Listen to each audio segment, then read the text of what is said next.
Hello and welcome back to Wireman's Whimsy. This is video 3 of 4 of the Inked and Tiled series. So I have used the single flower stamp, I've used the leaves and the Just a Note, and I'm using the Scalloped Contour dies. I've cut the edge here with the border die and then just stamped on the inside of the card there so it looks like a solid front. And then I used the one of the Scalloped Contours to cut out a piece of soft seafoam. And then this is 2 by 3 1/4, so 2 by 3 1/4. I just measured the inside of the stitched lines there to pop it in like that. So I've also got some of the clear gems that came in the last paper pumpkin kit, and I've colored them with dark fresh freesia blend to add a little bit of subtle bling. So you can use anything. If you've still got some opal rounds, you can use your opal rounds. But let's get started. First thing we're going to do is we're going to die cut the edge. So I'm just going to move some things out of the way.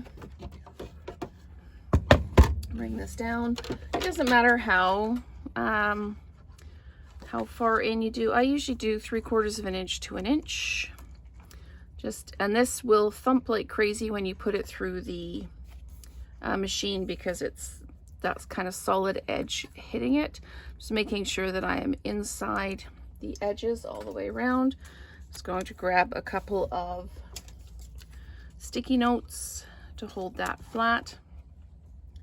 And then we will sandwich it up and put it through the machine. There we go. So we will sandwich that, run it through the machine, and then we'll stamp it.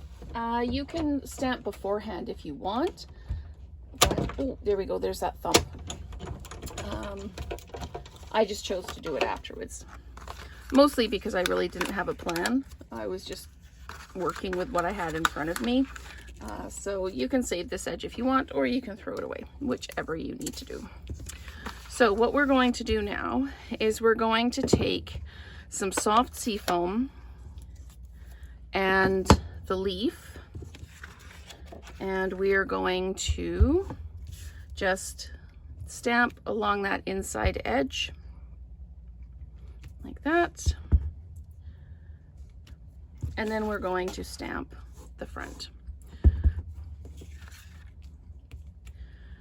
So I just went all the way around the edge. You don't need to worry about the middle on this one because it is going to be covered by your greeting in the middle. But we do need to go up through here. Now, because I've already scored it, I'm getting a bit of a shadow line there. So if you do this before you score your paper, you won't end up with that line. But it is what it is. So first tip on this is do your stamping before you score the paper, and then you won't get that kind of halo or shadow on the edge. So what we've got now is the front and the back of the card are stamped. What we can do is we can come in if we want, and we can just stamp again just to fill that little bit of a shadow in, just like that. So there. So that's done. I am going to need this again. I'll show you how I did the front. So I'll just put that there for now.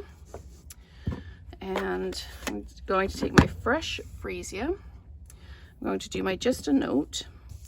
And I'm just lining it up on the grid paper just to make sure that I know how to hold it, so I'm stamping square.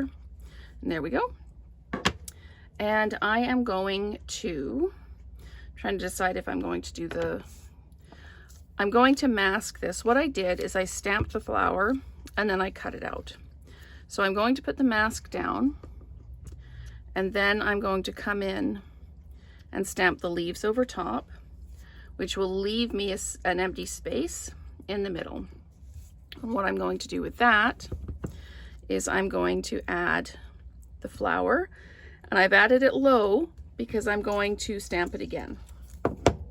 This flower actually really reminds me of the Alberta wild rose. It's our provincial flower, and they grow wild in the hedgerows and in the woods. It's a really beautiful, beautiful flower. So now that's done. You can see how the flower fills up the stem there. And we're just going to flat mount this in the middle of that stitched line. And then I dimensionalize this to the front. You could add ribbon if you've got some fresh freesia ribbon, or even some soft seafoam, or if you've got some of the white ruched ribbon that you can color with your blends. So let's just pop this on the front of the card here, and I'm kind of centering it, if you like. I'm centering it on this piece, so I'm not centering it as if the card was a full front. I'm just centering it like this. And now I've got my bling. Oh, I've just flicked bling everywhere, including the ones that I colored. Wow, that was clever. Okay, so there's one that I colored right there, and pop that down there like that. Actually, see if I can peel that one off. That is not the one I colored. Oh, of course, now it's going to be difficult. There we go. So this is the one I colored. So we're going to pop that one down. And then one there. And one there. So I never really understood how the putty end of this worked. And I saw somebody using it the other day, and they push it against it and just push, and it lifts up, and then you can stick down. So that's how that works. And we can stick that one back down like that. And the one that's just stuck to my hand. Sorry, it's taking ages to end the video. But anyway, that is really simple, but a little bit of interest in the card there, using the Scalloped Contour dies and images from the Inked and Tiled stamp set. So thank you so much for watching, and let's create together again soon.